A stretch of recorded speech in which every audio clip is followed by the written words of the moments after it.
different buildings, but same scam. They both exist to exploit ignorance, monetize hope, and weaponize fear.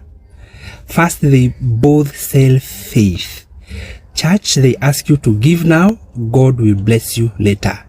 Politicians ask you to vote now, development will come later. But that later never comes.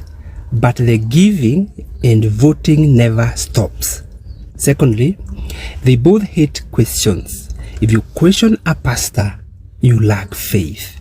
If you question a politician, you are unpatriotic, rebellious, paid by rivals.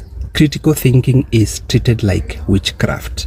Thirdly, they both use poverty as raw materials. The poorer you are, the louder they shout. Sow a seed. Elect me again. Your suffering is their campaign strategy.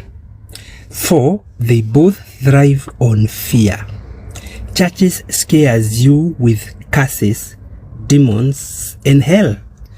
Politicians scares you with tribes, enemies, chaos. A scared population doesn't think, it obeys. 5, they both promise heaven, but they never deliver earth. Church focuses on heaven because fixing earth would expose them. Politicians talk vision because fixing reality would end elections. Hope is cheaper than results. Then 6, they both demand loyalty, not accountability. Pastor builds mansion, but never ever touch the anointed one. Politicians steal billions, but you're asked to respect the office. Same logic, different microphone. 7, they both collect money without receipts.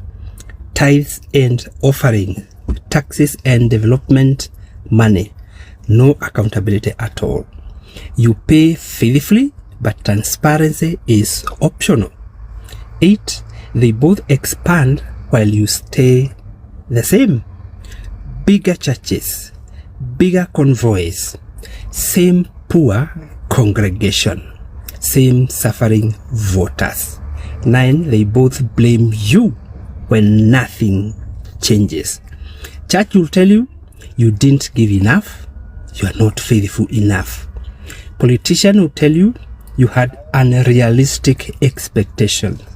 Failure is always your fault.